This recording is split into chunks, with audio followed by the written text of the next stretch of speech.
এই জনগণ সাথে ছিল বলেই গত এক যুগের আন্দোলন 2024 সালের 5ই আগস্ট সফল হয়েছে।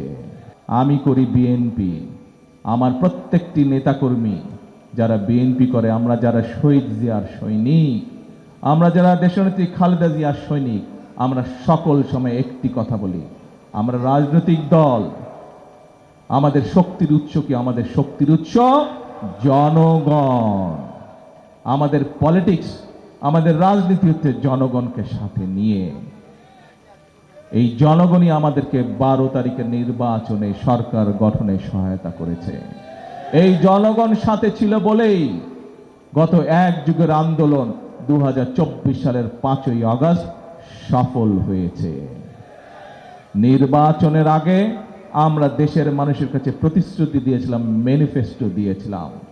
নির্বাচনের ফলাফল প্রমাণ করেছে নির্বাচনের আগে আমরা যেই ম্যানিফেস্টো দিয়েছি সেটা নির্বাচনের আগে পর্যন্ত ছিল বিএনপির ম্যানিফেস্টো, কিন্তু নির্বাচনের ফলাফল প্রমাণ করেছে যে নির্বাচনের পর দিন থেকে এটি বাংলাদেশের সংখ্যাগরিষ্ঠ মানুষের ম্যানিফেস্টো। আমাদের যে প্রতিশ্রুতি, এটা আর এখন আমাদের প্রতিশ্রুতি না, এটা হচ্ছে জনগণের প্রতিশ্রুতি। প্রিয় ভাই বোনেরা, জনগণ সিদ্ধান্ত নিয়েছে যে বিএনপি আগামী 5 বছর পর্যন্ত দেশ পরিচালনা করবে। জনগণ সিদ্ধান্ত নিয়েছে যে বিএনপি তার দেওয়া, জনগণকে দেওয়া সকল প্রতিশ্রুতি পালন করতে কাজ করবে।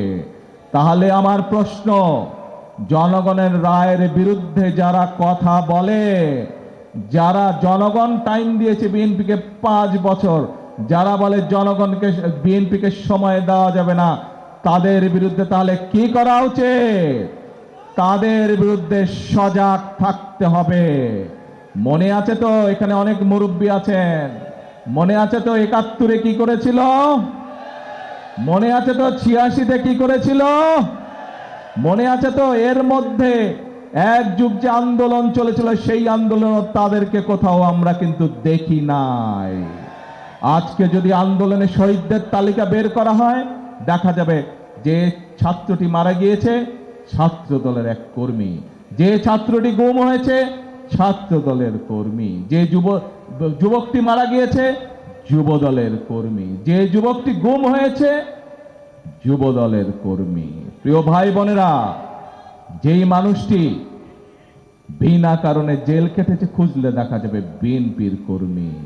যে মানুষটি মিথ্যা মামলা মাথায় করে বই বেরিয়েছে বছরের পর বছর, খোঁজ করলে দেখা যাবে শহীদ জিয়া, খালেদা জিয়ার কর্মী।